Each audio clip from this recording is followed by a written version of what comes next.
You're ready. Oh man, that plane ride sucked. Oh, Mr. Chang, nice to meet you. Oh wait, hang a second. You guys don't do handshakes? This country blows. I'm out of here.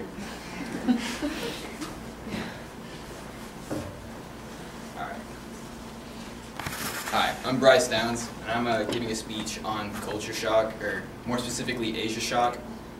To understand Asia shock, it'd probably be better to give you the definition of culture shock, which is moving from one culture to another culture and refusing to understand and take part in other cultures' ways and what they do. So there's 5 increasing stages to Asia shock, and the first one is frustration. And typically, the 2 most important things with that is language and food. A lot of Americans don't like to eat a lot of food that Asians eat.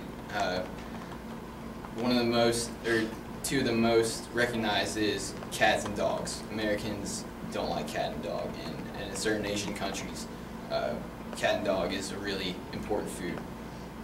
The second is unwillingness to adapt, and with that, Americans think that their culture is better than any other culture, or typically, and they don't like to conform to the way that the Asians do things. The third thing is ethnocentricity, and a lot of times Americans think that Asians are lying when in fact they are. In Asian culture, they tend to not, they hide the truth from other people to save face, and Americans take that as lying. Fourth is racism. Americans a lot of the time label Asians as Japs and other sorts of names like that. And fifth, after that, comes avoidance. Americans tend to stick to their own groups in the workplace, and they avoid other cultures like Asians and really any other culture. Another bad thing about culture shock is that it's costly to companies. In 1990, research showed that about 40 to 85% of people that were sent to other cultures returned back to America shortly after being sent because they were frustrated with the culture and they just didn't want to live there and live the way that others did, especially in Asia.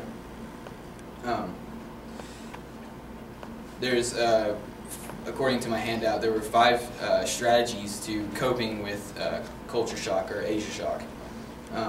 One of them is just unacceptance.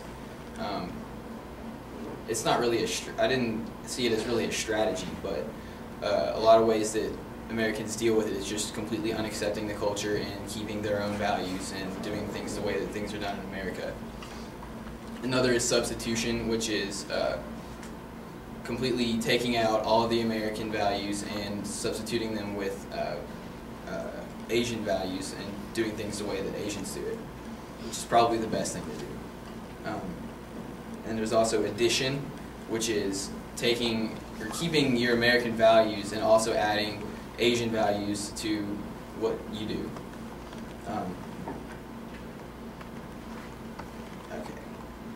Some examples of things that freak Americans out really, are eating out of the same bowl in Asian culture, in a family setting. A lot of times you'll eat out of the same bowl, and Americans don't typically like to share germs, and so I guess Asians do like to. Another thing is gazing too long, like looking into the eyes of someone else for too long. That'll make an Asian mad. And of course there's bowing, which my great acting skills portrayed. Americans, the handshake is the way to greet someone in America, and bowing is the way they do it in Asia. And that often frustrates Americans because they forget about that. And another thing is public affection. And in Asia, public affection is looked down upon because Asians believe that that should be kept within the household. That should be more secret. And And lastly, try not to speak your mind when you go to Asia, because a lot of the things there are different, and when you speak your mind, you may say something like when you're frustrated with something that could offend Asians. And the last thing I want to talk about that was shown in my handout was the U curve and the W curve. And what the U curve shows is the progression of the stages of Asia shock. And in the top left of the U is the positive stage, where you go to the country and you're excited to learn about the culture and you're excited to understand the things that they do. And then as you go down, it's adjusting down to the left-hand side of the U. That's where you're adjusting, taking things in. And then the bottom is crisis stage, where you don't like what's going on, you can't really handle it because you just had bad experiences with the culture. And then up the right-hand side of the curve is acceptance, and in this stage is when you begin to accept the way they do things and you start doing them yourself.